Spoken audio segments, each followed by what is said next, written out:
Rahobat, greetings. Today is another lecture that we're going to focus on the difference between Western culture and Wu Nuwaup. Now, this video, we want to, anyone who's been following us will see, obviously we're Nuwaupians, right? So everyone knows that. And what we've been trying to do is make a series of videos trying to make Wu Nuwaupu clear and comprehensible for the average individual who chooses to study the information, especially since there is so much disinformation or negative information that's coming out there about Nuwaupu. And so we're going to be doing a lot of different topics. That's one of our objectives with NoopooH.org. And the other project we're working on is NoopooCC.com, where our focus is pushing African culture and pushing Black people to harmonize and work together collectively to solve our problems, not just on a national location where we are here in America, but for Black people to connect with each other worldwide. So this is the scope of what our focus is and why we're doing what we're doing. But as being that we're Nuwaupian, we want to address a lot of the things pertaining to Nuwaupu. So a lot of our videos, we've been focusing on the principles of Nuwaupu and what Nuwaupu is all about. And I hope that's helping individuals who choose to watch our video and our lectures. Again, because of a lot of negative information that's out there about us. And so we've been doing a series of videos trying to make clear what Nuwaupu is, what it stands for, what our objectives are, and what our purpose is. So this is another one of those videos. And I think it's extraordinarily important to make a distinction when we talk about Western culture, that most Black people who live here in the West with us, we all have been indoctrinated into Western culture. And people need to know that we as Black people have another culture to choose from. And that other culture is Wu Nuwaup. This is a purely African-based culture. This is not a culture that has been diluted with any other foreign influences, which you kind of see that when you look at other Black organizations. Unfortunately, to be honest, I would think us as Nuwaupians, probably, especially in the Western Hemisphere, we probably have the most purest, and I mean the most purest culture from an African perspective. So you're saying from an African point of view, not being diluted by anything foreign? Yeah, not diluted. I would argue that Nuwaupu, where so many other cultures that Black people are into, especially the religious ones, right? Yeah. they have been diluted by foreign influences. And so the beauty of Nuwaupu, our culture, is dealing with the pure essence of what it means to be an African, or what it means to be a true Black individual without the foreign influences. And so we want to try to show people the distinctions between Western culture that a lot of us have been born and raised into, right? That we're all living, and Nuwaupu, what we all supposed to be striving towards, to be a part of, to live our culture. And why do we say that? It's real simple, because Black people are suffering under Western culture. We've been suffering, and that's just the reality of it. And so if you're getting your butt kicked, like, naturally you would think, look for a solution. Yeah. Right. Yeah, if this is not working, I mean, because, you know, here we're in Georgia, and they got that sister, her name is Stacey Adams. That's right. Who's running for governor, and they said she's neck and neck. Push, yeah. Yeah, she's neck and neck. And it's a wonderful thing. I don't have no issues against the political arena of Black people, but I question our sanity sometimes, because it's like, I mean, okay, what? Well, it's like, what are we expecting to happen? Yeah, what are we expecting in this political game? What are we expecting? We've been doing this for how long now? Ever since they so-called freed us from slavery, black people is doing this political game. So we've been doing it for 100, 150 years. I mean, we talked about that video, Malcolm X talking about, they're playing us like ping pong balls back and forth, from the liberals to the conservatives, and that whole game. In this crooked game of power politics here in America, the Negro, namely the race problem, integration, civil rights issue, are all nothing but tools used by the whites who call themselves liberals against another group of whites who call themselves conservatives, either to get into power or to retain power. Among whites here in America, the political teams are no longer divided into Democrats and Republicans. The whites who are now struggling for control of the American political throne are divided into liberal and conservative camps. The white liberals from both parties cross party lines to work together toward the same goal, and white conservatives from both parties do likewise. The white liberal differs from the white conservative only in one way. The liberal is more deceitful, more hypocritical than the conservative. Both want power, but the white liberal is the one who has perfected the art of posing as the Negro's friend and benefactor. And by winning the friendship and support of the Negro, the white liberal is able to use the Negro as a pawn or a weapon in this political football game that is constantly raging between the white liberals and the white conservatives. The American Negro is nothing but a political football, and the white liberals control this ball through tricks or tokenism, false promises of integration and civil rights.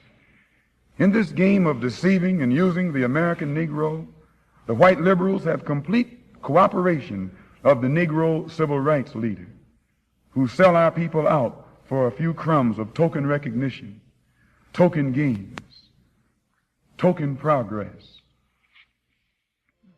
It's insane. At least I like Claude Anderson, his methodology. If he said, listen, if you're going to go into politics, black people, you need to go in as one block. And don't go Democrat, don't go Republican. What you do is you separate yourself from either party and you force those parties to cater to your needs. And that's how you vote. Because that's what the political politics is all about. You're supposed to vote for your representative. An individual is supposed to represent your interests in government. But black people keep voting for individuals who don't represent us. So you all could be the most powerful people in this nation within 1 or 2 years if you did one single thing. If you withdrew publicly from the Democratic Party and the Republican Party and said, we don't need either one of you. We're going to create a black independent party.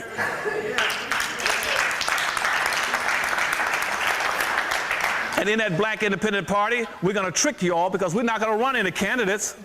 I wouldn't run into candidates. I would create me a black independent party. I wouldn't run not one candidate. But I would say this. We're going to vote as a block. You're going to get 43 million black votes. And we will deliver that 43 million black votes to whoever promises most and delivers the most to black folk. Yeah. We don't care what political party you belong to. You can be, and we don't care whether you're a black person, a white candidate, a pink candidate, a yellow candidate, or just an outright Sambo. We don't care. We will vote for anybody who would deliver and promises the most to black folk. That's the way you play politics. And I guarantee you, from all my years in running campaigns, every politician would knock down anything to get to your door. We don't have no uniformity and we have no conformity to anything. We are a people that's just scattered in thought, action, and deed. And this is why we feel we have to do this type of lecture. This is why we're pushing Nuwaupu so hard, because we need a unifying culture. We need a unifying culture. We just did a lecture which is the power and science of language. That's right. Yeah, and we go into language is one of the tools that shapes you culturally, mentally. So whatever language you speak, you will be influenced by the culture of that language. So if you was to go to China and speak Chinese, you're gonna be influenced with Chinese culture. You go to Japan, speak Japanese, you're gonna be influenced with Japanese culture. If you go to France and speak French, you're gonna be influenced by the French culture. It's just the way it is. And so culture links you with a way of life, and it puts you in a position to make things happen according to your objectives. And that's key. Black people have many objectives. Black people have many goals they would love to achieve, but they can't achieve it because they're stuck in a culture that limits them. Or as they say, that the new word is marginalized. Yeah. Black people claim we've been marginalized. You're going to continue to be marginalized because you're trying to compete in a culture you didn't invent, which means you don't control. You don't own and control anything. That's what Claude Anderson talks about. Ownership, no control. So you're going to continually be taken advantage of. And so what's the definition of insanity we keep talking about? Yeah, doing something over and over again with the expectations of a different result. So I say more power to the sister, Stacey Adams, right? Thumbs up to the sister. But is it realistic? Is it realistic? Meaning, even if and when she wins, what exactly is that going to do as far as solving our problems as a whole? Because politicians are controlled by who? Well, the people put them in office. The business people. Yeah, the people who got the money to help invest them in the first place. Politicians serve the will of the corporations in the United States. That's just the bottom line. And black people don't control industry to have that kind of influence over what politicians decide to do. So, I mean, that game, it's a serious game. So let's get into this. So, Western culture versus Nuwaupu. And we came up with 9 different points that we wanted to go through. The first point we wanted to tackle is, in Western culture, one of the things that Western culture promotes is individualism. Individual achievement. Now, a lot of people think that's a phenomenal thing, you know, to be an individual. I can make it. I can do it. I can. You know, I was watching, what's that guy? Robert Kiyosaki. Okay, Rich Dad Poor Dad. Yeah, Rich Dad Poor Dad. And he was talking about. He did a video. It's on YouTube. He was talking about how the rich get richer, the poor is getting poorer. And he was just trying. His whole thing is trying to teach people how to compete. Financial literacy and education. Yeah, how to compete, because he tells his life story. His real dad was poor. Basically, you know, he was working middle class, whatever, but he surely wasn't rich. Mm-hmm. And he said he wanted to ask his dad how do we get rich, you know? And his dad, I think his dad was a professor or a teacher or something like that. And his dad told him to talk to the neighbor, a friend of theirs, who was rich or was becoming rich. You say he had a rich mindset, so he was always working towards it. Yeah.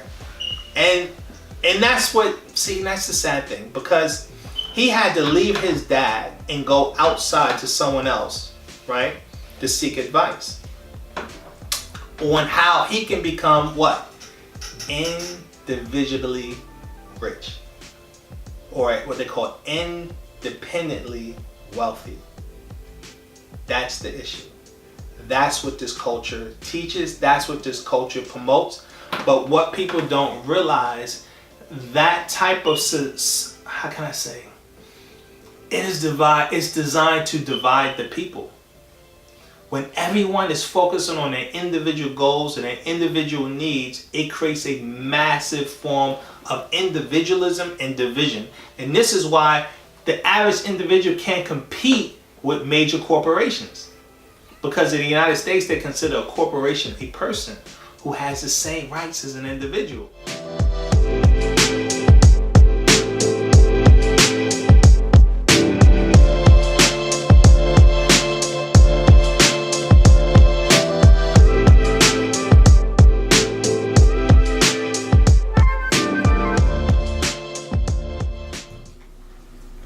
Phillips here. Yeah, I'm a lawyer. Don't hold that against me.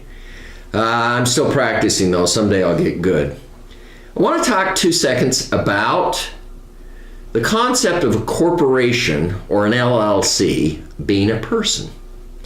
And you might remember a number of years ago, the Wall Street occupiers, you had a bunch of rowdies down in Wall Street area. They camped out. They made a mess of lower Manhattan. One of their big beefs was that a corporation was a person. And they thought that a corporation shouldn't be a person. What does that mean? A corporation, LLC, is a person. Basically, it means that when you create this entity, this corporation or this LLC, it has the rights of a person. It can sue, it can be sued, it can own property, it can make political contributions, which is what the Wall Street occupiers didn't like.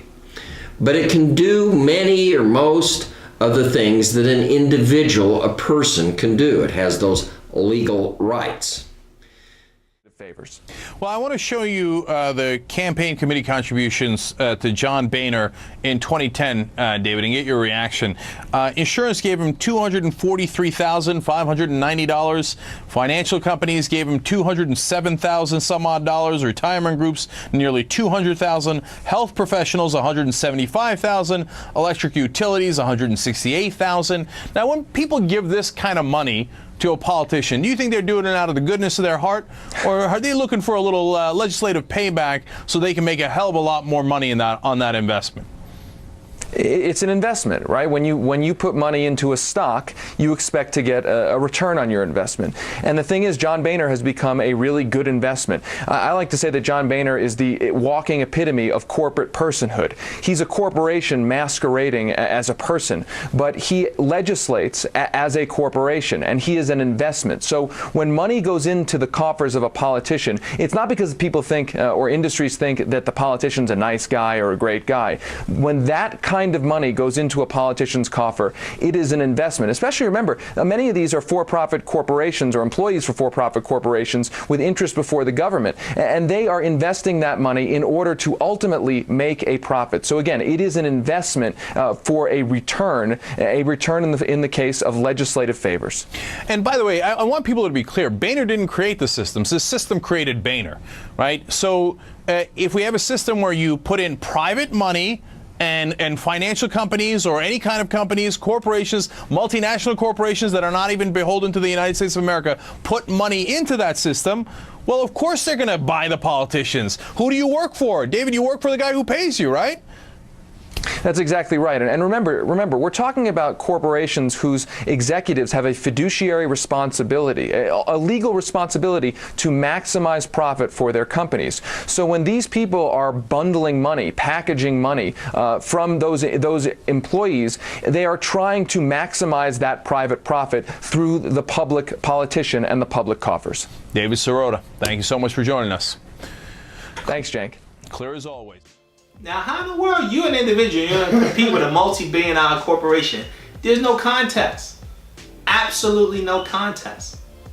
But see, that's what the individualism was designed to do. And they said this was set up in the United States by design, not accident. They purposely programmed and conditioned people to be individuals, right? And it created separation, division.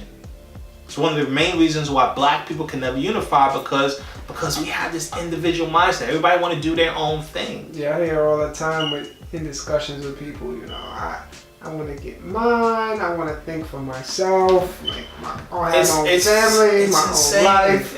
It's massive insane. So I say, well, we'll play a clip from the Century of Self that they go into it. They explain it. So look at this clip. Guy by the name of what's his name? Edward Bernays. Edward Bernays, the nephew of Sigmund Freud, who was a master of what they call it, propaganda. Not public relations. Okay. Public relations. I guess you can call him the father of public relations, because he started the public relations industry. Yeah. And one of his methodologies, and one of the things that they focus on, not just him, but the culture, Western culture itself, focuses on how to make people individualistic. Now, 100 years ago, a new theory about human nature was put forward by Sigmund Freud. He had discovered, he said, primitive sexual and aggressive forces hidden deep inside the minds of all human beings. Forces which, if not controlled, led individuals and societies to chaos and destruction. This series is about how those in power have used Freud's theories to try and control the dangerous crowd in an age of mass democracy. At the heart of the story is not just Sigmund Freud, but other members of the Freud family.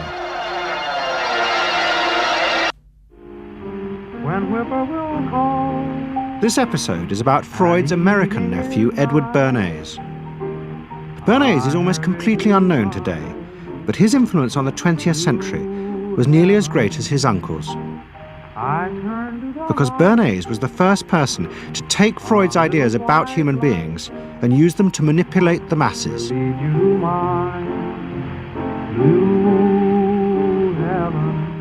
He showed American corporations for the first time how they could make people want things they didn't need by linking mass-produced goods to their unconscious desires. Out of this would come a new political idea of how to control the masses. By satisfying people's inner selfish desires, one made them happy and thus docile. It was the start of the all-consuming self, which has come to dominate our world today.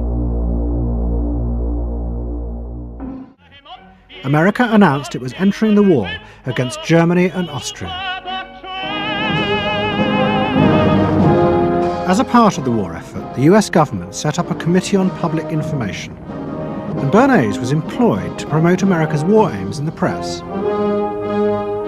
The President, Woodrow Wilson, had announced that the United States would fight not to restore the old empires, but to bring democracy to all of Europe. And Bernays proved extremely skillful in promoting this idea, both at home and abroad.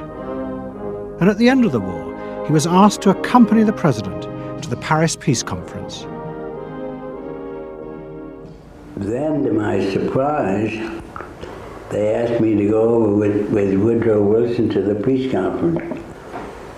And at the age of 26, I was in Paris for the entire time of the peace conference that was held in the suburb of Paris, and we worked to make the world safe for democracy.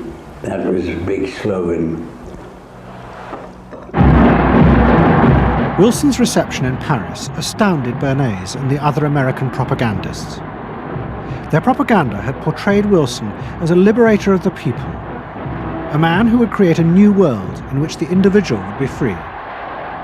They had made him a hero of the masses. And as he watched the crowd surge around Wilson, Bernays began to wonder whether it would be possible to do the same type of mass persuasion, but in peacetime. When I came back to the United States, I decided that if you could use propaganda for war, you could certainly use it for peace. And propaganda got to be a bad word because of the Germans using it. So what I did was to try to find some other words. So we found the word Council on Public Relations. I talked about that. When it comes to Nuwaupu, to compare, what we always focused on is tribalism.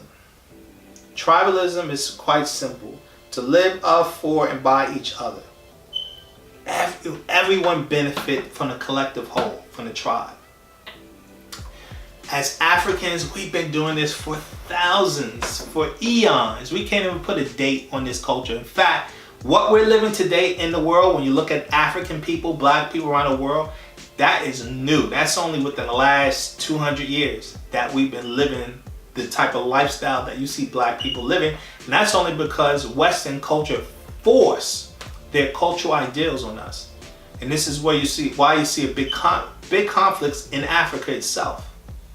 Our culture on the continent has always been about tribalism, to live of, for, and by each other where everyone benefits. Everyone benefits. So I advise individuals to research the difference between tribalism and the benefit of the whole, and Western culture that focus on individual achievement. And as we go through these points, I think you'll begin to see why this is necessary. So let's go on to point number 2. Point number 2, in Western culture, they promote eat what you like when you like. They have no dietary laws in the United States. I guess that goes to things like, especially down here in the South, you have all these all-you-can-eat restaurants, like Eat what Corral, you like, when you like, what you like. Yeah. People, I mean, you got people. There was a lady I saw one time on CNN talking about how why we don't eat horses. What? I'm not joking. I'm not joking. She was asking that. She has an organization that promotes that white people, they should be allowed to eat horses. That horse meat should be on the menu. All right. They said horse meat is good meat and is no. Don't let the dead horses go to waste, okay? You gonna eat that? I'm not bugging. I'm not lying, man. I'm not lying. Yeah, back in the early '90s, they did that campaign. Hopefully, we can play the clip. The other white meat. Okay. You heard about that? No. You know the other white meat? No. That don't sound like something about eating, but I hear you. The other white meat is pork. It was a commercial. It was a major marketing campaign Hold on. in the 90s. You telling me that they calling that white meat and that kills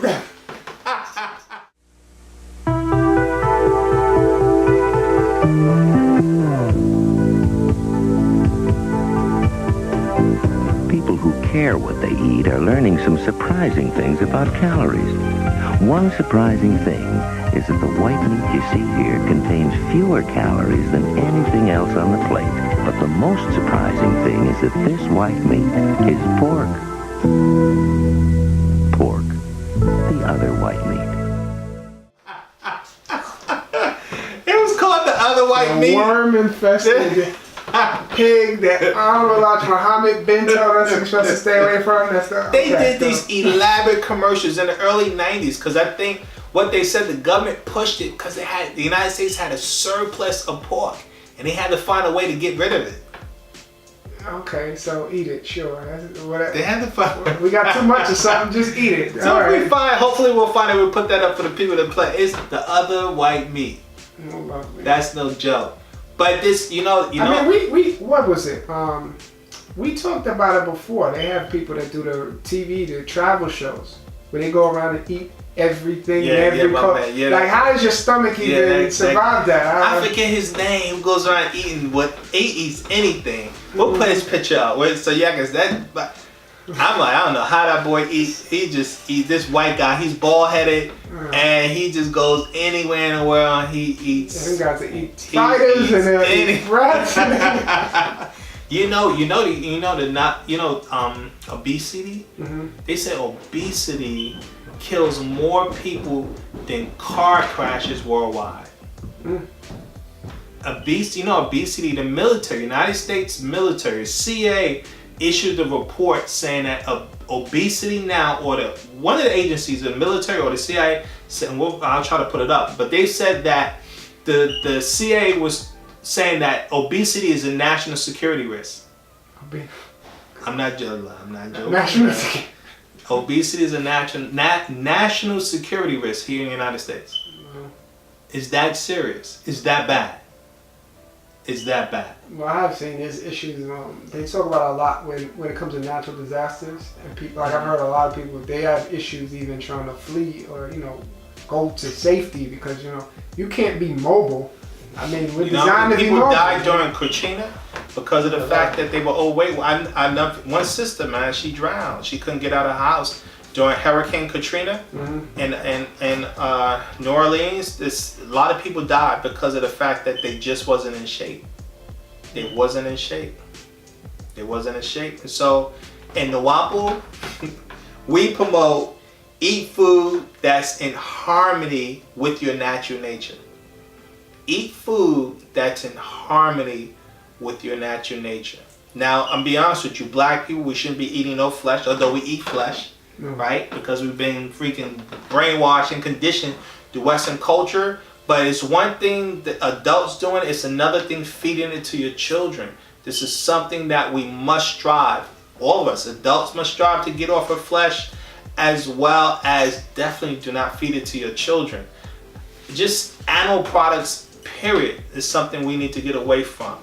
Because we're honestly supposed to be eating only plant-based food, right? And this is something we promote.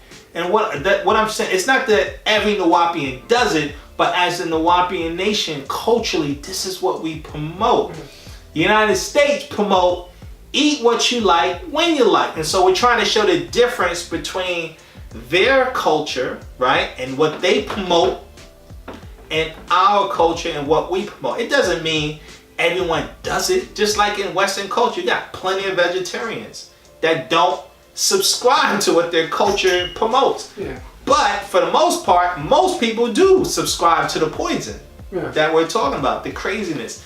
And so it's what the society promotes. And so there's a vast difference between what the Western culture promotes versus what we promote in Nuwaupu.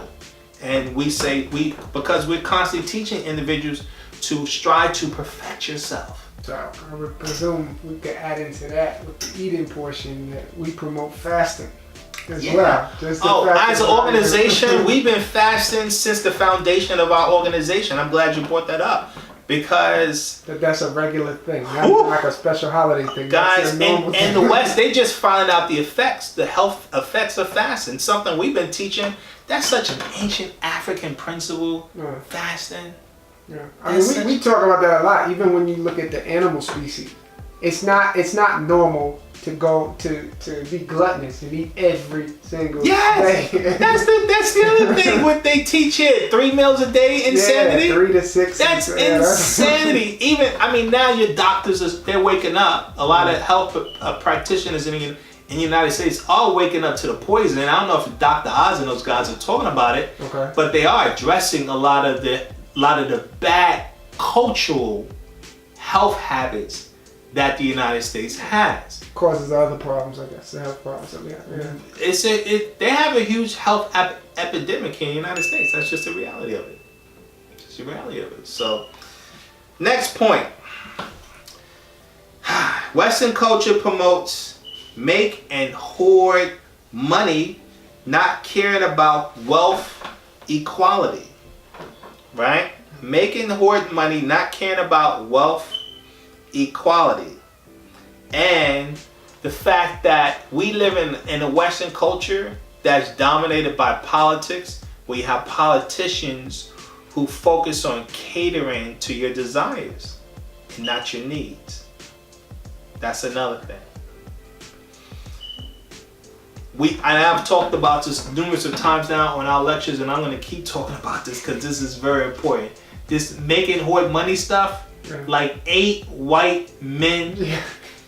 8 white men have more wealth than half the people on earth. Really? And they're okay with that. That's really? That's good business. This is what they promote: hoarding wealth. There's no way the poor can ever compete against the wealthy. You can't. You just can't. Not in Western culture. Western culture is literally, this is the most greediest base society that's probably ever existed in humanity. United States, their promotion of lust and hoarding and greed, and it's a positive attribute here. They teach it like a positive attribute, like it's okay, like there's nothing wrong with trying to, because what they try to say, don't hate somebody for their success or something. Yeah. Well, I mean, we played this clip a lot. Maybe we'll play this again with Gordon Gekko. The whole greed is good. Greed is good. Greed is good. Where they get that from? Yeah.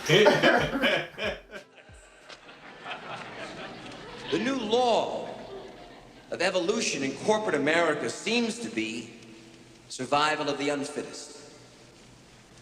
Well, in my book, you either do it right or you get eliminated. In the last 7 deals that I've been involved with, there were 2.5 million stockholders who have made a pre-tax profit of $12 billion. Thank you. I am not a destroyer of companies. I am a liberator of them. The point is, ladies and gentlemen, that greed, for lack of a better word, is good. Greed is right. Greed works. Greed clarifies, cuts through, and captures the essence of the evolutionary spirit. Greed in all of its forms. Greed for life, for money, for love, knowledge, has marked the upward surge of mankind, and greed, you mark my words, will not only save Teldar Paper, but that other malfunctioning corporation called the USA. Thank you very much. Greed is good. I mean, it's just insanity. But this is Western culture. This is Western culture. This is what they promote, and don't care that people are suffering and starving around the world. And then see, the trick is, and it is a trick. See, what the West did was they used their military might for the last 500 years, right? Mm-hmm. To conquer native cultures. Then they outlawed all of the native cultures. So they told people, you can't live the way you used to live. You now have to live according to us, right? So now this is how they was able to whitewash the whole planet, where everyone around the planet now is forced living European culture. But you can't compete with them. One, because they rigged the game, they cheat, and they control all the resources around the planet. And this is what we're dealing with. And they're natural capitalists. This is what we're doing. I was watching, who's debating? Tariq Nasheed was debating this white supremacist guy. And because Tariq Nasheed keeps, he keeps talking about white supremacy and the effects of it. And this white guy said, how can white supremacy be global when you look at China? Look at China. China is basically, they're not controlled by the white supremacists. They're doing their thing, blah, blah, blah. And it seemed like he was making a valid point. That China is doing this and China is doing that. Because they got Chinese people in rulership there. But yeah, what he's neglecting, what culture are the Chinese emulating? Are they emulating ancient Chinese culture? Or are they emulating Western culture? Them guys got on suits. Like they got suit and ties. I'm sure they got high-rising buildings. Yeah. They're dealing in commerce the same way the West is. They have adapted completely Western culture. Now, if you want to complain about they're beating you at your own game, okay, I'm not going to argue that. But the reality is they're using your model, Western model. That's white supremacy at its finest. Being able to implant. Where they're copying their model. They're using, the Caucasian has been able to spread their culture around the globe. And now you got all these Chinese wealthy people, billionaires, and you got Indian billionaires, you got African billionaires, everybody's billionaires, while the vast majority of the population is starving. Now on the flip side of that, in Nuwaupu, wealth belongs to the whole. Again, like I said, we live as a tribe. Wealth belongs to the good of the whole. We share among everyone. There's no individual who's going to be super duper wealthy and have all the super duper control while everyone else is in poverty, suffering. That's a crime. The fact that the West thinks that it's an accomplishment to have 8 white men control half the wealth of the globe, like that makes sense. And you got like 7 billion people on the planet. Like, what sense does that make? That's a crime. So no, in tribalism, and this is tribalism all over the world, those who practice pretty much the same formula. I would just argue Africans, we had the purest form of tribalism, but tribalism, the Caucasians are the only one that couldn't live that. They're the only ones that I know of that really don't have a history of tribalism. There are some tribes, I can't say that.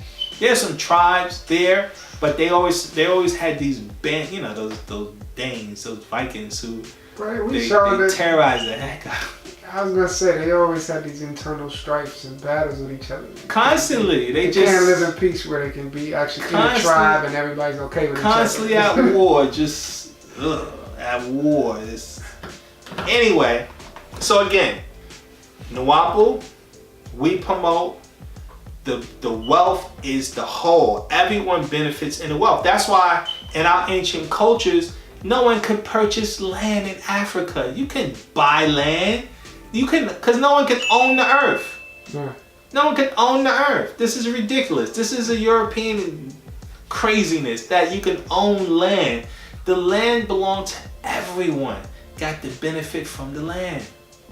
It's getting so bad, and I say this all the time, where you probably now are raising a generation of children who thinks apples come from Walmart and not grow on trees. This is how far removed people are getting away from the realities of nature. That this Western culture is really slowly taking people away from reality itself. But let's keep moving. So number 4. So now we have Western culture promotes an artificial world that makes products like cars, plastic, planes, guns, drugs. They even working on robot humans. Yeah. Robot humans. And they create things irregardless of who it hurts and how it hurts. They just create stuff. They just do stuff. Like the Joker in Batman. What was that? What was that one? Yeah, like Dark Knight. Yeah. He said, "I just do stuff." That's right. Well, that's the Caucasian race talking right there. Yeah. You know, just blow stuff up, just whatever, create whatever kind of mayhem. I don't care. They have no consideration for no matter what they invent, what they create. They do not care about the negative adverse effects it has on humanity. Like, I don't know how many movies we've seen where they're showing negative effects of like the atomic bombs they drop. Like, so much so that that's how they created Godzilla and all of them. Like, just drop some bombs, like, whatever. That's not going to affect nobody. It's insane. You know how many people cars kill every year worldwide? Yeah. Well, I don't know worldwide. They said a little bit over 1.3 million. Million people? 1.3 million. Now, check this out. How many people that car is maimed and permanently injured worldwide every year? Probably 2 million or something, right? They say it maim and injure anywhere between 20 to 30 million people every year. The car, the automobile, look it up, we'll put it up. It maimed or injured 20 to 30 million, might be higher, but 20 to 30 million every year. At least 1.3 million people die from cars now. Cars. Okay? In Nuwaupu, we don't create contraptions of death. Things that just kill people. They don't care. They don't care because they love the car. They don't care how many people get killed. As long as it's convenient. They don't. They don't even know what to do with plastic, but they keep making. I was gonna say, I don't know how many videos they gotta show. They're killing these fish that people gotta eat and destroying this ocean. Are you listening? Just so you. Plastics. Plastic isn't usually considered the most exciting thing, but some people might argue plastic was a cultural icon. There's a great future in plastics. This is Tupperware, the airtight plastic containers that keep good foods fresher, longer. Get these lovely washable plastic roses free. Look in the yellow pages under housewares or plastics. And take another look at plastics. In 2012, experts from the Smithsonian Institution said we are living in the age of plastic. From water bottles to grocery bags, plastic seems ideal because it's cheap, durable, and disposable. Outside of consumer goods, plastic is also used in medical supplies. For a safer, more brilliant tomorrow. plastics make it possible. But for all the good the material may have done, plastic has also become the modern symbol of wastefulness. 8 million metric tons of it ends up in oceans each year. Those cutesy vintage plastic goods from the 20th century are now collecting dust in museums, and many people are cutting disposable plastics out of their lives. This relationship isn't working. It isn't good for me. I met someone else. Earth Day's 2018 campaign is focused on ending plastic pollution by changing human attitude and behavior about plastics. Why is everybody stressing over this thing? I mean, it's just plastic. It's really just... Efforts like this are important, as past research shows that cultural participation can help make environmental policies more effective. Outside of policy, we can see the rise of this anti-plastic pollution culture through the growing popularity of tote bags and reusable water bottles. The rise may be more for fashion than environmentalism, but fashion is pretty lucrative. According to 2016 research, the reusable water bottle market is expected to rise to a valuation of more than $10 billion by 2024. They got these landfills they don't know how to take care of. I mean, they're really working on turning humans into robots. Yeah. I mean, I'm serious, man. They got these guys who are working on artificial intelligence. Like, these guys are literally saying this. They're saying that they want to download your consciousness into a computer. Put it in a robot. Huh? That's their goal. That's the step. Maybe we'll try to play a clip. Okay.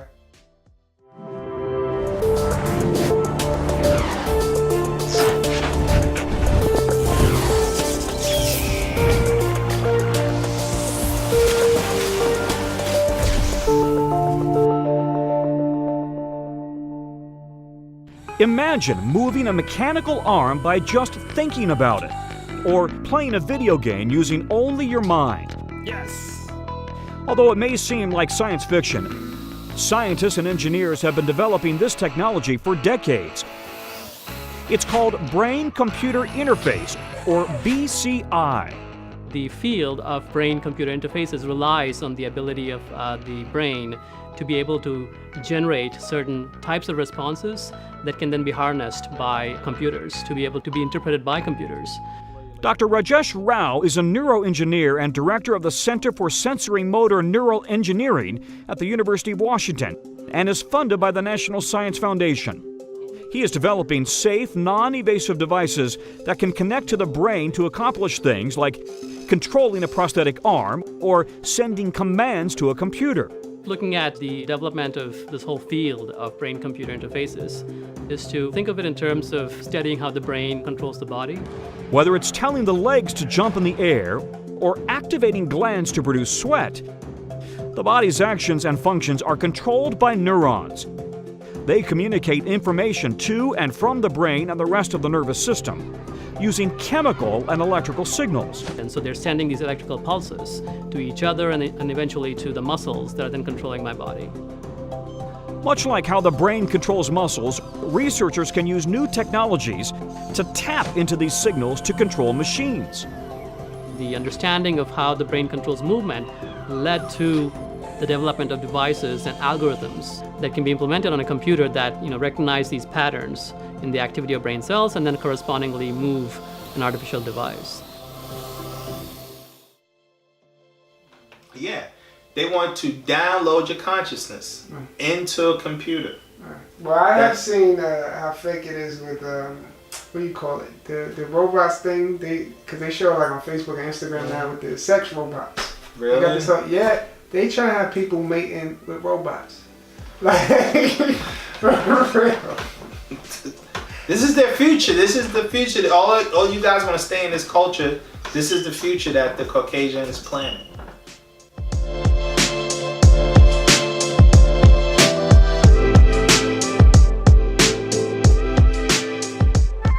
Yeah, it is.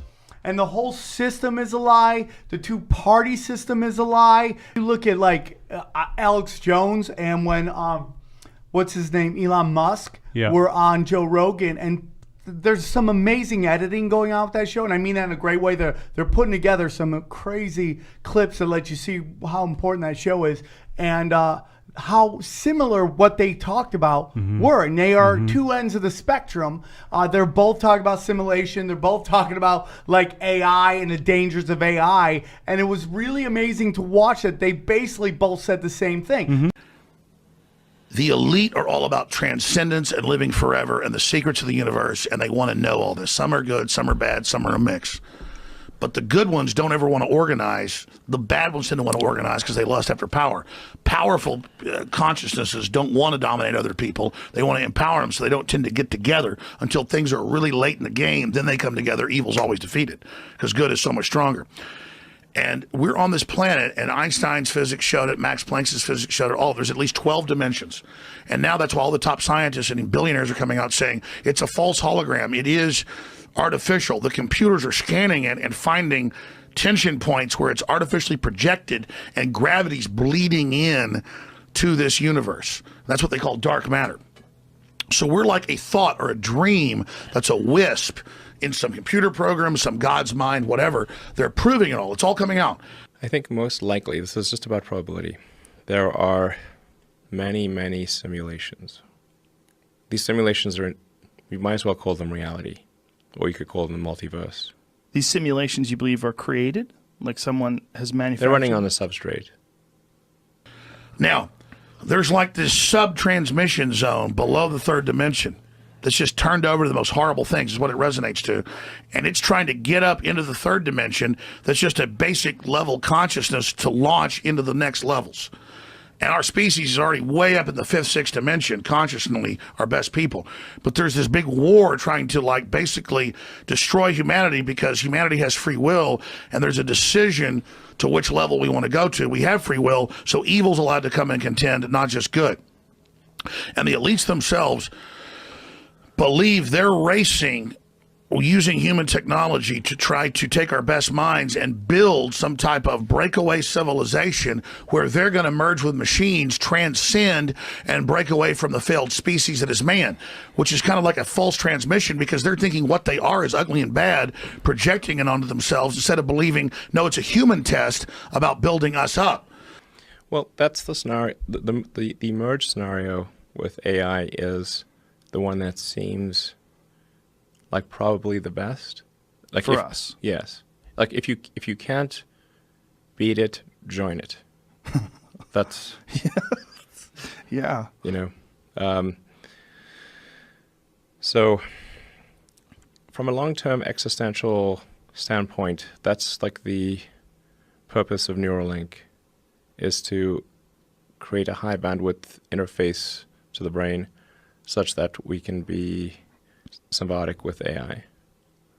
Because we have a bandwidth problem. You just can't communicate through your fingers. It's too slow. There's now a human counterstrike taking place to shut this off before it gets fully into place and to block these systems and to try to have an actual debate about where humanity goes and cut off the pedophiles and psychic vampires that are control of this AI system before humanity's destroyed. Wait a minute, humanity the pedophiles is only are controlled of AI? How'd the pedophiles get in control of AI? The pedophiles at a whatever level, rule. The devil, whatever you want to call it, this interdimensional thing that gives them advanced off-world technology, the fallen one that's not of this world, is giving them advanced knowledge on how to construct these systems that have already been used before on other populations. What? Is that Satan? But what are you That's talking Satan. about? That's Satan. But explain that. You're saying Satan something becomes insane. something that the stupid preacher tells you about, who's totally controlled, or something you read about on in the news or TV. Right. But this is an interdimensional force that wants to influence us to build something that absorbs us and kills us, rather than the divine free will we're given to build something much better that empowers the species. So the species is now making a decision about its entire future. Where are you getting this from? That's what it is. But where are you getting it from? I know, from looking at all the data, researching it, studying it, watching the enemy. That's the big decision that humanity has now got before us. Right? That's what y'all want to be a part of.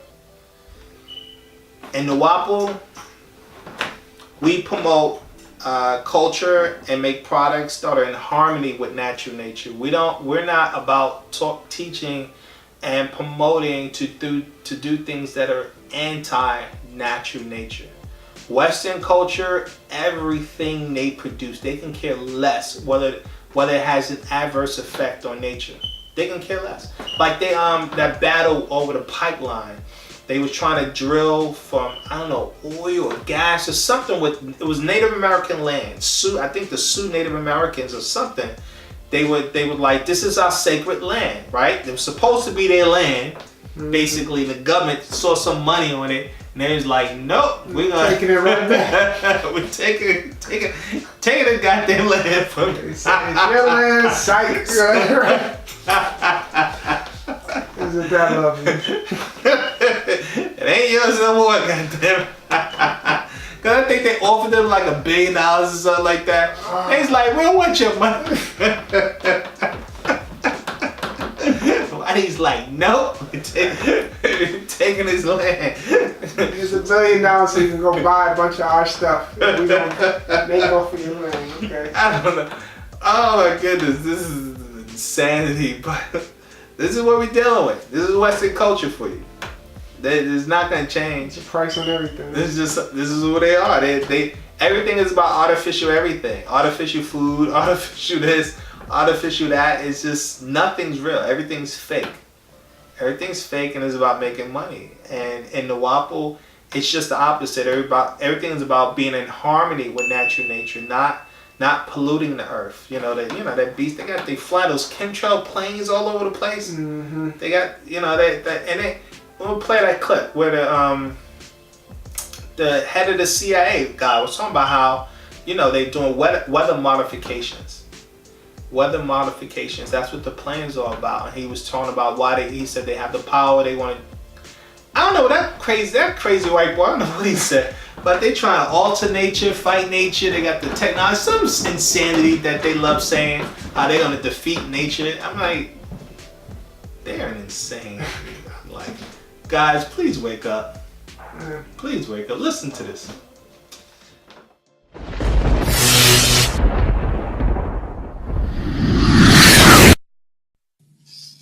Another example is the array of technologies, often referred to collectively as geoengineering, that potentially could help reverse the warming effects of global climate change. One that has gained my personal attention is stratospheric aerosol injection, or SAI, a method of seeding the stratosphere with particles that can help reflect the sun's heat in much the same way that volcanic eruptions do. An SAI program could limit global temperature increases, reducing some risks associated with higher temperatures and providing the world economy additional time to transition from fossil fuels. This process is also relatively inexpensive. The National Research Council estimates that a fully deployed SAI program would cost about $10 billion yearly. As promising as it may be, moving forward on SAI would also raise a number of challenges for our government and for the international community. On the technical side, greenhouse gas emission reductions would still have to accompany SAI to address other climate change effects, such as ocean acidification, because SAI alone would not remove greenhouse gases from the atmosphere. On the geopolitical side, the technology's potential to alter weather patterns and benefit certain regions of the world at the expense of other regions could trigger sharp opposition by some nations. Others might seize on SAI's benefits and back away from their commitment to carbon dioxide reductions. And as with other breakthrough technologies, global norms and standards are lacking to guide the deployment and implementation of SAI and other geoengineering initiatives.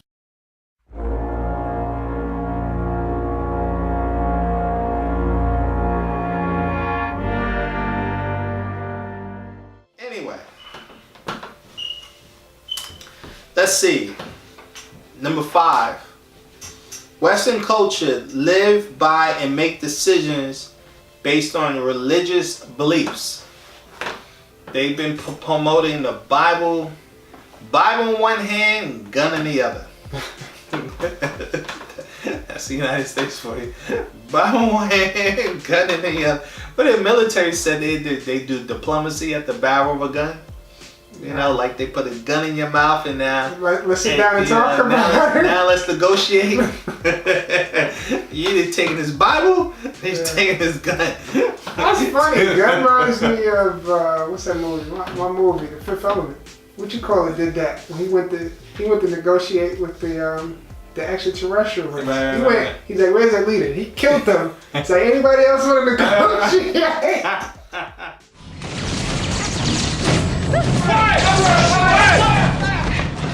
You in charge? Yeah. How many of them are out there? I don't know. Let's count. 7 on the left, 5 on the right.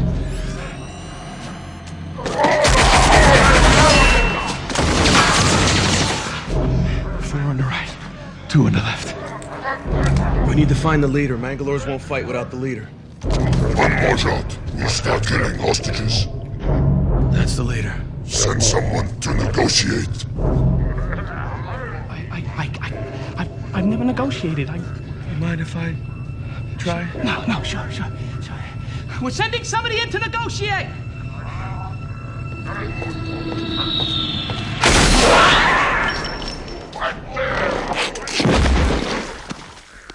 Anybody else want to negotiate? Where did he learn to negotiate like that? I wonder.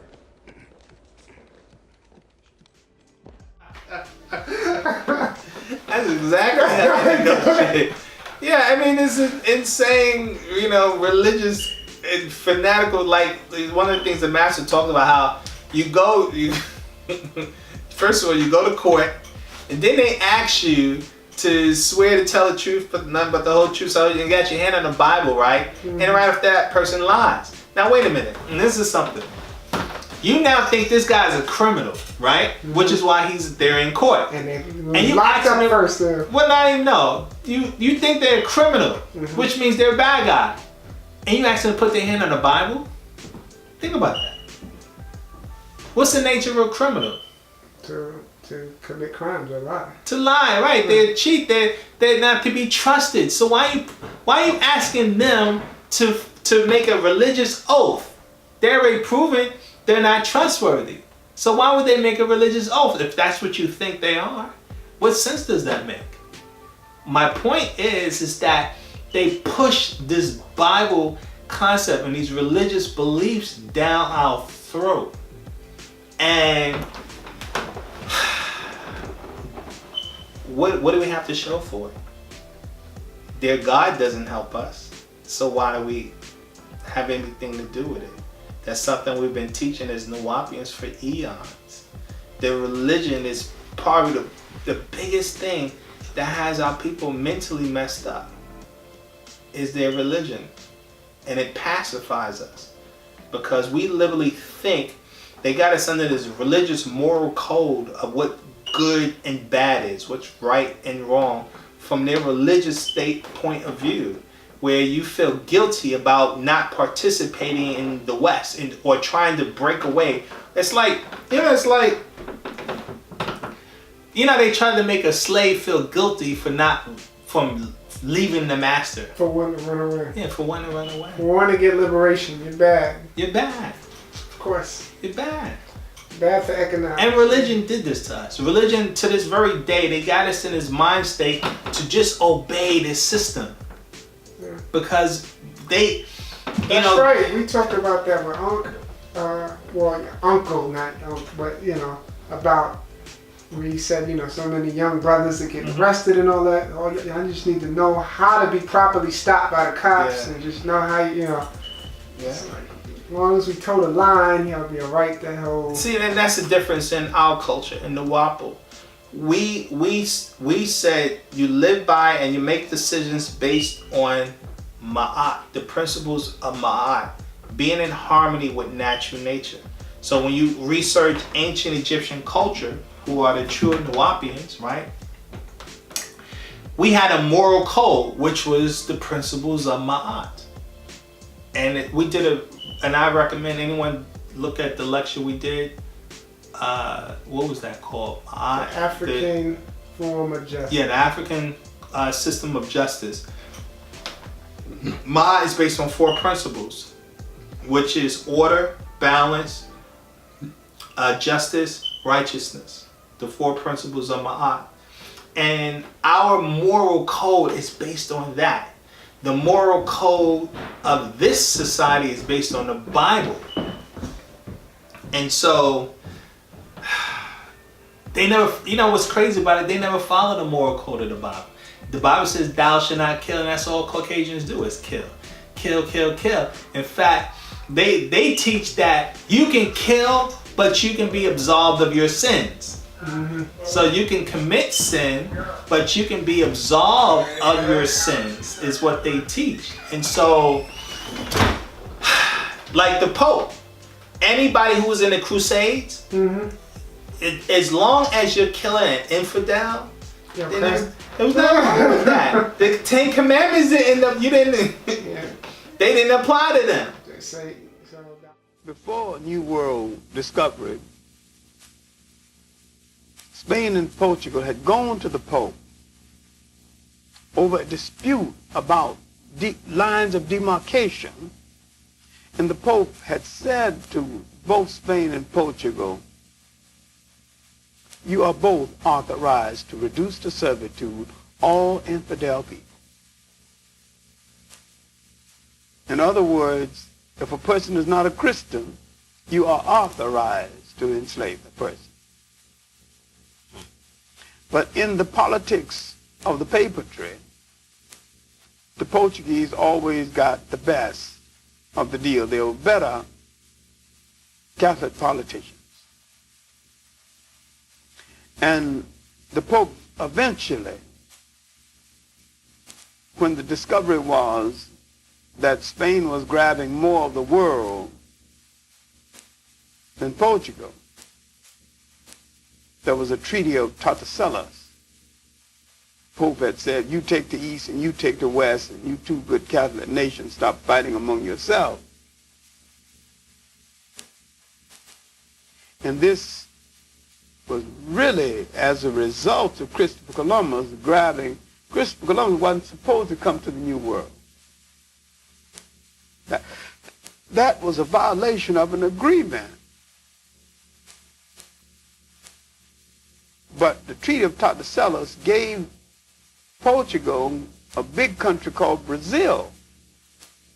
Portugal, being so small, didn't have the money and the manpower to manage a country. And Portugal got lost in Brazil and dissipated so much energy in Brazil that colonial-wise, it couldn't move much further. Because, see, Portugal was already in West Africa. And the British, when the British came in, the British drove them out of West Africa. This is how the Portuguese got to the Congo. The Portuguese were in the Congo for 100 years. But the Congolese were so organized, they would push them out of the Congo. The Congolese themselves would push them out of the Congo. Then they went to Angola. This is why the United States military still, to this very day, feel justified in these wars, like the invading Libya and killing Gaddafi. They don't see nothing wrong with that because they honestly feel they're doing God's work. And that's the poison of their religious theology, that is rooted in deception and is rooted in death, is rooted in bloodshed. And the church has so much blood on their hands of indigenous people that they kill and they continue to kill, and they're nothing but a plague. And so we've been battling religious insanity for quite some time as Nuwaupians, and like I said, our moral code is based on the principles of Ma'at, and it's an ancient African principle that holds true for then and it holds true today. This is how we make our decisions. So I recommend people look at that video. The next thing, number 6, Western culture is a culture that it's okay with having poverty, prisons, and hospitals are a fact of life in this culture. Because Western culture believes in this thing called capitalism, the byproduct of capitalism is poverty. The byproduct of poverty is crime. The byproduct of crime is prisons. Also, because Western culture is about capitalism, the byproduct of capitalism is poverty. Another byproduct of poverty is illness. Poor health care. That's why the hospitals are so darn packed. So what's the number one cause of death in the United States? They say heart failure? Heart failure, heart disease. And what's the main cause of heart disease? Probably bad diet. It's diet. It's diet. It's funny, that whole thing, that whole movie John Q. with Denzel was about that. His son, he needed the new heart, and he didn't have no money. They tried to charge him like 6 figures or something like that for a heart. Knowing good and well he don't have it. In that case, I'll say this: the child, his sickness was because of a genetic issue, but it does show what you're saying, which is about money, though. That's another part of the problem. They'll let you die if you don't have no money. I mean, people are dying because they don't have no money. You don't get good health care because of the fact that you don't have no money, and they can care less. And so I can't even begin to imagine how many people die because of a lack of health care. That's what the whole Obamacare thing was all about, because of the fact that people were just dying because of the lack of health care. And that this culture was like, whatever. You know, and they try to demonize them for that. Sure. Yeah, they do. Nah, I mean, again, in Nuwaupu, there is no poverty. Tribalism, there's no isn't poverty in tribalism. That doesn't exist. You know, there's no prisons. That's something John Henry Clark used to talk about. We didn't have prisons or hospitals. We didn't have no need for those things. For most of your existence on this earth, you lived in independent states fashioned by your own mind. And that this great event has been removed from your historical memory. I want you to travel with me just a little while while we go behind that slavery curtain and see what did you do when you were in charge of the state all by yourself. You didn't ask any foreigner to assist you in any way, and you ruled the state exceptionally well. In some places, you ruled so exceptionally well, you had no word for jail in your language because no one had ever gone to one. You create words to describe what happened. If no one ever gone to something called a jail, you don't need a word for one. If you never threw away children, you needed no word for orphanage. If the life between a man and a woman worked and functioned because of the support system coming from both sides of the family, you never heard of a thing called divorce. Well, no one ever got one. You got mixed up with someone else's thing. Now understand me. I have gone over again over cultural incubation. When you come out of a cultural womb, the chemistry of that womb shapes your personality. When someone puts you into another womb, it's like putting you into the stomach of someone who's not your mother. The chemistry of your personality is shaped another way. Therefore, you had no wife beaters in Africa. You had no teenage pregnancy in Africa. So your worst traits were picked up from your oppressor because you were living in a state that you did not fashion. And because the state that you fashioned was removed from your historical memory, when finally you developed semi-independence, because you had forgotten how you ruled the state, you became the imitators of the people who put you in that second incubator where the chemistry of your personality changed to suit the slave master's chemistry and not the original chemistry of your birth.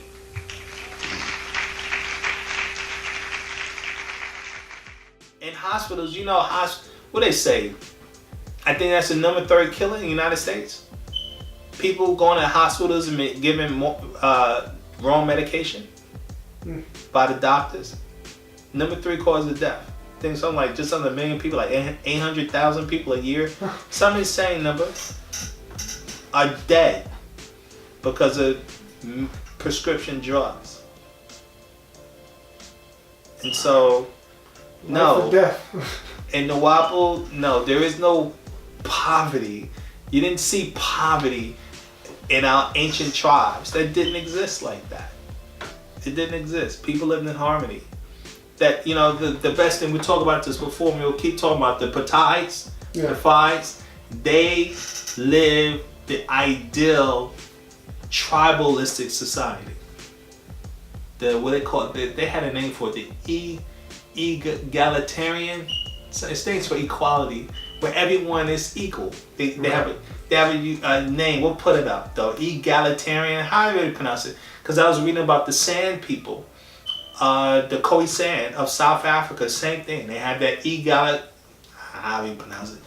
We'll bring it up. But because they were saying, like, when the Caucasians came to South Africa, they said it was hard to negotiate with them because there was no like tribal boss or anything.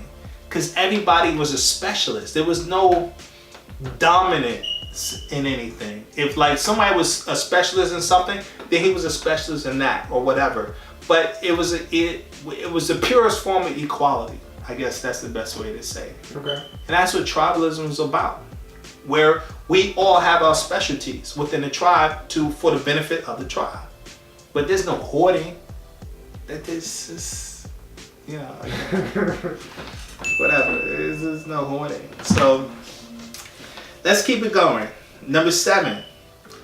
Let's see. Western culture promotes having fun regardless of the pain that it costs. Fun at all expense, regardless of the pain that it costs.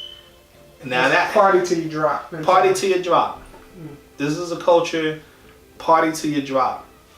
It was that movie Will Smith did with the football players, the concussion issue. Was that called Concussion? I don't know. I don't know if it was called that or not. I feel like you know, some brother, I think it was an African doctor who figured that out. Brother was talking about that these guys would live. And what did the NFL try to do? Sweeping under the rug. Yeah.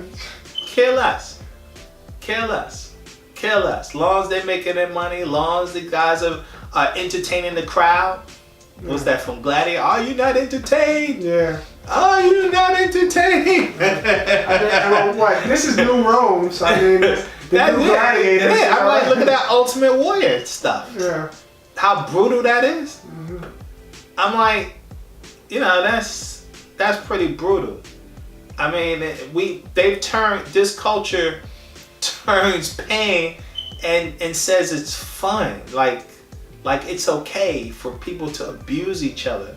I mean, just think about the cinema, the movies, and I mean, and I'm a big practitioner of action movies, but there's a lot of blood and guts and suffering, and it's too much.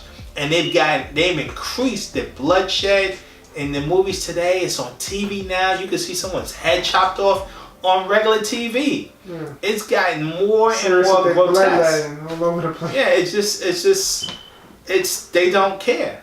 They don't care. It's and they call it entertaining. The stuff that they talk about in these rap records and scratch your this and touch my that and. But sure, I'm thinking now with the youth, the video games. Almost all the video games now, them with the zombies thing, killing, everything's a first person shooter, snipers, this. Yeah. I'm like porn. Look at the porn industry. Yeah, goodness. The porn industry. $1 billion industry. You know, they promote sex as just a thing of pleasure, lust, and fun. Strip clubs. How many brothers go to the strip clubs? I mean, it's a culture that says pain is fun. Things that causes harm to people is fun. Yeah, recklessness. Yeah, it's insanity. It's an insane system that has taught us, and we now love it. As black people, we have become absorbed and addicted to this kind of mentality. And we argued for years, this is a poison-based culture. I see you even got crime on here, like Vegas, gambling. It makes me think of stuff like Fast and the Furious. Because, I was young when that was coming out. It was like, Gone in 60 Seconds. Stealing cars becomes like a pastime for people here. It's the media promotes it. That's why I will try to play that clip with that video dealing with propaganda, and let them see how the media promotes this lifestyle. Bernays set out to experiment with the minds of the popular classes.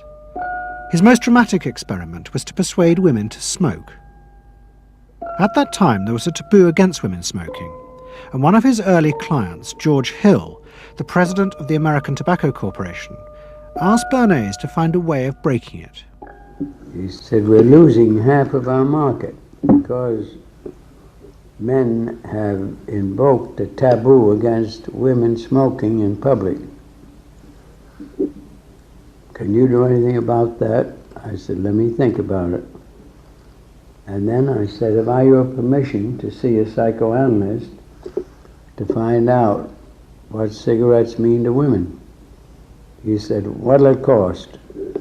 So I called up Dr. Brill, A.A. Brill, who was a leading psychoanalyst in New York at that time. How come you didn't call your uncle? Why didn't you call your uncle? Because he was in Vienna. A.A. Brill was one of the first psychoanalysts in America. And for a large fee, he told Bernays that cigarettes were a symbol of the penis and of male sexual power. He told Bernays that if he could find a way to connect cigarettes with the idea of challenging male power, then women would smoke, because then they would have their own penises. Every year, New York held an Easter Day parade to which thousands came, and Bernays decided to stage an event there. He persuaded a group of rich debutantes to hide cigarettes under their clothes. Then they should join the parade, and at a given signal from him, they were to light up the cigarettes dramatically. Bernays then informed the press that he had heard that a group of suffragettes were preparing to protest by lighting up what they called torches of freedom. He knew this would be an outcry, and he knew that all of the photographers would be there to capture this moment. And so he was ready with a phrase, which was torches of freedom. And so here you have a symbol, women, young women, debutantes, smoking a cigarette in public with a phrase that means anybody who believes in this kind of equality pretty much has to support them in the ensuing debate about this, because torches of freedom. I mean, what's on all American coins? It's liberty. She's holding up the torch. You see, and so all of this is there together. There's emotion, there's memory, there's a rational phrase, even though it's using a lot of emotional elements. It's a phrase that works in a rational sense. All of this is together. And so the next day, this was not just in all of the New York papers, it was across the United States and around the world. And from that point forward, the sale of cigarettes to women began to rise. He had made them socially acceptable with a single symbolic act. What Bernays had created was the idea that if a woman smoked, it made her more powerful and independent, an idea that still persists today. Embrace me, my sweet embrace. It made him realize that it was possible to persuade people to behave irrationally if you link products to their emotional desires and feelings. The idea that smoking actually made women freer was completely irrational, but it made them feel more independent. It meant that irrelevant objects could become powerful emotional symbols of how you wanted to be seen by others. Eddie Bernays saw the way to sell product was not to sell it to your intellect, that you ought to buy an automobile, but that you will feel better about it if you have this automobile. I think he originated that idea that they weren't just purchasing something, but they were engaging themselves emotionally or personally in the product or service. There's not, you think you need a new piece of clothing, but you'll feel better with the piece of clothing. That was his contribution in a very real sense. We see it all over the place today, but I think he originated the idea of the emotional connect to a product or service. But now in Nuwaupu, what we focus on is fun, is based on natural nature festivals, games, enjoying, how I said, the beauty of nature, not doing something crazy like skydiving off the mountain. We ain't doing nothing insane like that, but you can enjoy the beauty of nature. It's about being able to enjoy yourself without the pain. Like, we can play football, but we can play flag football. Not somebody senseless to give them concussions. That's insanity. Even, we talk about travel. Like, how many people are, not able to travel and just see the beauty of all the different parts of the planet without having to pay $5,000 to $50,000 to go on a trip? No, we in Nuwaupu, we promote absolutely fun. Enjoy life. Enjoy life to the fullest, but not at the extent of it causing people pain. That's all we're saying. And Western culture promotes it like it's no tomorrow, like whatever. They can care less. And they act like, this is what's tricky about the West. They act like they care. Like they have all the security and we're gonna make sure they got, like why is it every football game they have to have medics there? The medics have to be there at the football games. This is a high school level. Yeah. they prep for it because it's a part of the plan. But they make it seem like they're doing it for security reasons. That's why they have the medics. But think about a sport that you need medics. That's the problem. We're not even thinking about that. Yeah, like, why don't you rearrange the sport so that's the last resort? Right. Then you wouldn't need Anyway, but this is what we're dealing with. And that's the difference between what we promote and Nuwaupu versus what the Western culture promotes. The next thing is number 8.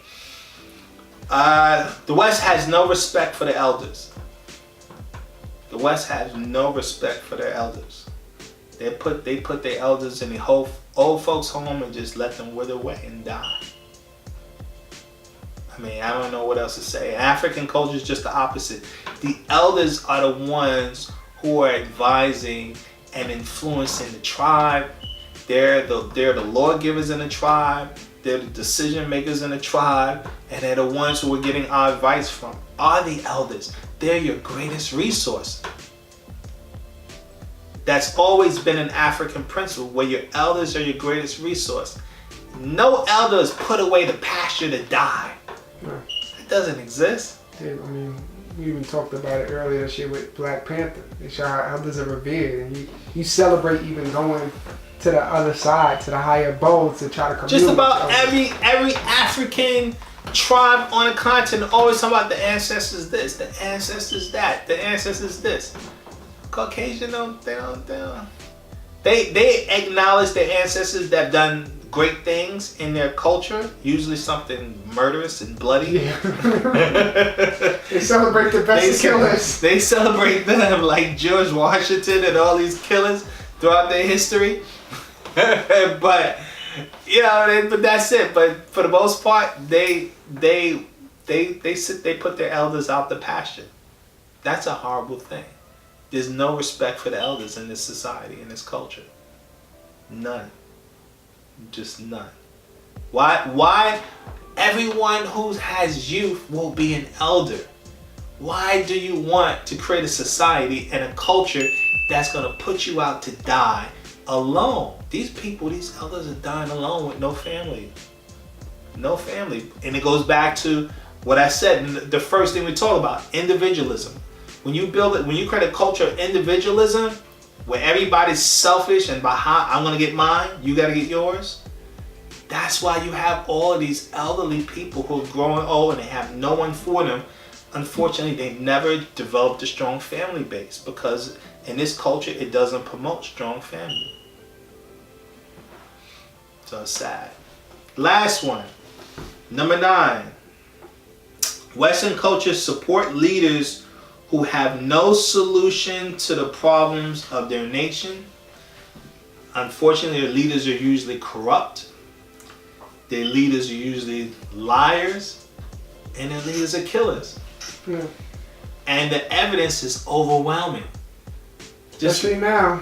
It's overwhelming. Just like we'll play that clip with the FBI guy talking about Trump and how Trump is admitting that they're just killers. Yeah. Like the United States, they're killers. The Russians are killers. They're all killers. That's how they get down. That's how they get down.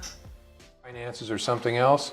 But again, I don't want to overstate it. I'm not saying it's likely. I'm saying, to be honest with you, I have to say it's possible. And if you'd asked me 2 years ago, would I ever say that about an American president? Of course not. That would never happen. But the honest answer is it's possible. And that's because of the attitude he's taken toward Russia and not generally declining to criticize Russia or Putin. That's and his response to the Russian meddling in our election. All that adds up to you to be raised the possibility that he's been compromised. Right. That plus one other piece, which to me is very important, at least in my experience, he won't criticize Vladimir Putin even in private. Even in a meeting with 3 people in the Oval Office, he is arguing that he gave a good answer when he said, essentially, we are the same kind of killers that Putin's thugs are. And that struck me, because I can understand why a president might want to. It's important to have a good relationship, even with adversaries, why a president might not want to criticize publicly another leader. But privately, sitting with the person in charge of countering the Russia threat in the United States, privately not being willing to do that, that always struck me. And you portray President Trump as someone who is, I think your phrase is, untethered from the truth, as someone who is not an ethical leader. Do you think he is unfit for the Oval Office? I don't think he's mentally unfit. I've read stuff about that he's, this bit about dementia and whatnot. I don't buy that. He seems to be a person of above average intelligence. He tracks a conversation, all those kinds of things. That's not what I mean. I actually believe he's morally unfit to be president. And I say that because someone who is able to see moral equivalence in Charlottesville, or to speak and treat women like they're pieces of meat, and to lie constantly, and who appears to lack an external moral framework. Right? Most leaders, all leaders that I've known, have some sort of external framework. They make the hardest decisions by touching a religious tradition or philosophy or logic or history or tradition. I never saw any of that with Donald Trump. The only reference point is internal. What will bring me the affirmation that I so badly crave? That collection of attributes makes a person morally unfit to be a leader, no less the President of the United States. When did you make that conclusion? When did you come to that determination? How soon after meeting him that you felt that way? I don't know. I think it was it's dawning slowly, and I don't know until I sat down to collect my thoughts in connection with this book. I don't think I synthesized it like that, but as I look back, I can see it dawning on me all through the first part of 2017. And this image, this very striking image that you make in the book of likening President Trump to a leader of an organized crime boss, did that occur to you very soon after meeting with President Trump? Is it something that image evolved in your head over time? Yeah, the comparison to the leadership of a Cosa Nostra family, a mafia family, actually started to hit me right away. And I thought it was so dramatic that I thought that can't be so. Push it away, push it away, push it away. And it kept coming back. Not in the sense that I think Donald Trump is out breaking legs or shaking down shopkeepers or sticking up a union, but in the sense that the leadership culture is very similar. It's all focused on the boss. What is done in this family must serve the boss, and you are judged entirely by your fealty, your loyalty to that boss, and we will do anything, say anything, in service to the boss and the family. That comparison, because of my life experience, kept coming back to me, and started very early. Now, if you heard that clip, they also did a survey about Trump. Talk about think they count how many times he's lied already in office. It was like thousands. Like they like put a count on. they have a count on it, man. How many times he lied? They have a count. Yeah. I mean, it's insane. And then they talk about, well, all of them lied, but he just He's overboard, right? He just like lie. So we got a normal rate of lying. Yeah. We ain't supposed to do this, right? Yeah, he's giving lying a bad name. Like this is the leadership, though. Yeah, that's a norm. This is the leaders, the killers, the liars. I mean, the level of corruption in their government, from the local government, state government, federal government. A recent Watchdog report estimated that almost half of all Americans think the U.S. justice system is corrupt. It is also approximated that over 2.5 million individual bribes are paid within the judicial system each year. So what's going on? Why are America's judges so corrupt? In the early 2000s, 2 Pennsylvania judges sent thousands of children to a juvenile detention center in exchange for financial kickbacks from detention center operators. This Kids for Cash scandal resulted in long prison sentences for the guilty parties and raised the issue of judicial corruption. Judges occupy a particularly privileged status within the judicial branch. Although federal judges and Supreme Court justices have lifelong terms, in many states, judges must still run for re-election. While elections are supposed to hold local judges accountable to their constituents, it can often create conflicts of interest, just as it does with politicians. One 2004 case, an Illinois judge won an appointment to the High Court, partially thanks to financial support from a large insurance agency. Suspiciously, the judge later voted to overturn a $1 billion lawsuit against that agency, leading to a federal investigation of the circumstances. As judges are usually unopposed in their rulings, they hold the power to make dishonest judgments for financial gain, as in the Kids for Cash scandal. In a 2013 case, a Texas state judge was convicted of receiving more than $250,000 in bribes and kickbacks in exchange for favorable rulings. Some judgments were even sold for as little as $300 apiece. Judges with tenure and lifelong terms also pose a problem because they are essentially incontrovertible. Alabama Supreme Court Justice Roy Moore has more than once defied popular higher court rulings because of his own religious bias. Most recently, he ordered state officials to refuse marriage licenses to gay couples. Few penalties have been levied against Moore for his actions, though. In 2015, the Southern Poverty Law Center officially filed an ethical complaint. The American judicial system plays one of the most important regulatory roles in society. While an overwhelming majority of judges play by the rules, the lack of oversight and accountability leave the door wide open for corruption. Although a few government organizations like the Public Integrity Section study public officials, the investigation and prosecution of judges is a highly sensitive issue. Watchdog groups and media reports indicate that corruption is clearly present within the judicial system, but prosecution is difficult when those in question are the ones interpreting the law. While corrupt judges can fortunately be voted out if they are local, Supreme Court judges are here to stay for life, whether we love them or hate them. It's insane. I mean, they got whole shows on it about that. Like, reminds me of House of Cards. Like, I heard people say it's really like that. Like, you know, everybody trying to take out the next person to climb to the top. It's insane. It's insane. It's a society of just pure unadulterated corruption and chaos. And and this is global. This is European culture global. It's just what it is. Right? It's just what it is. And Nuwaupu, no, our leadership, especially our leadership, what the master teacher has guided us. He's renewed our way of life. These are things we're talking about. Our culture as the Nuwaupians that we did not know exists because the Caucasian did such a great job of erasing our history. And our leadership is the one who helped restore the knowledge of our culture, where now we can identify what is for us as black people versus what is for them. What works for us as black people versus what works for them. We was taught that by our leadership. Ask them, what did their leadership teach them? Right? Ask them, what did their leadership teach them about developing themselves spiritually, developing a nation, developing a harmonious nation, developing a peaceful based society. What have their leadership being given in to harmony them? with the planet, Being in harmony with nature itself. I mean, it's insane, and of course the negative people will try to pinpoint that our leadership, the master teacher, what he was accused of, what the alleged issues, right, in our nation.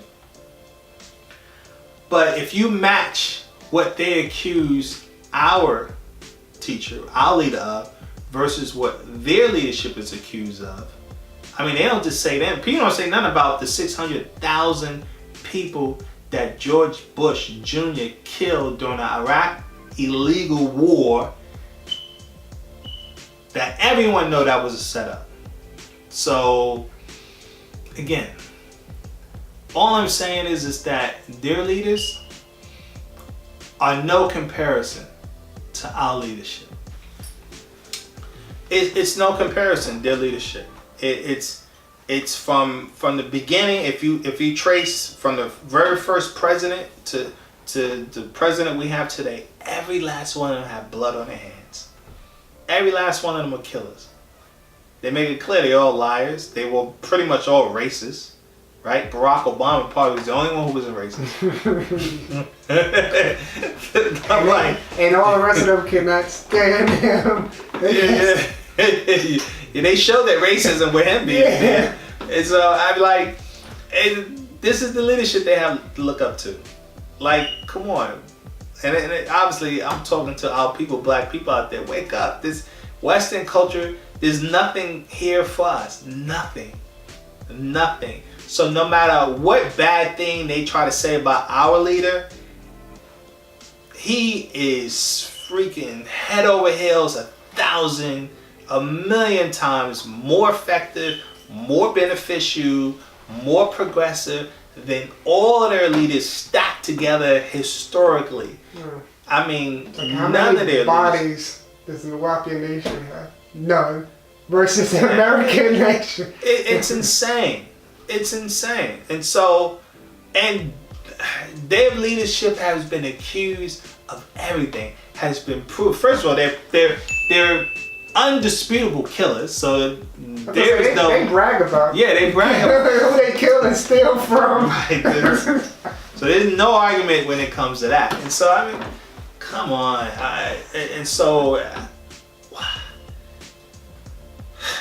Again, this was about trying to show the difference between Western culture versus Nuwaupu. What we argue, it's always argued, this is our ancient African culture. This is what we represent. We did a lecture on what is Nuwaupu, what is NoopooH, and Nuwaupian, and are we a cult? I recommend watching that to get more insight on what Nuwaupu is all about. Nuwaupu teaches that we grew with primary creation, that our culture is our culture because it's our culture by natural nature. This is our nature. The master teacher wrote a book called, we call it, what is it? Natural ether energy? Natural ether energy, yeah. Frater al Nishat. In our language, Nuwaupu. That's the other key. We have our own language. We have our own language, Nuwaupu. Like these guys turn in and say Arabic, Ebonic. So they were trying to do. I'm like, goodness. Like y'all know Arabic to be able to compare. Yeah, right. Like I'm like, my goodness. That obviously they don't know anything about Arabic, but that's a whole another thing. We have our own language. That's the first prerequisite towards having your own culture, is your own language. It's very important. Something that the master teacher, when he talks about leadership, who else provided a language? What other black organization even provided their own language? Even if he made it up, right? Our language, first of all, is highly intelligible. If that's it, did I say that word right? You just added a new word. That's right. That's what we always doing. We always creating new things, right? No. The language is highly sophisticated. I'm extremely impressed with it. Nuwaupu is extremely impressed. And it gives a sense of pride to be able to speak our own lahaj, our own language, right? And this is something our leadership produce. The things that our leadership has provided for us is beyond compare when you match up everyone else's leadership. There's no comparison. I mean, it's hands down, no comparison. You match it up to the leadership of the West, no comparison. So yeah, I was gonna ask. I guess in summary of all of this, just looking at comparisons, it would lead one to almost conclude Western culture is a culture promoting death, and Nuwaupu is a culture promoting life and harmony. I mean, that's a clear distinction. That way. That's a clear distinction.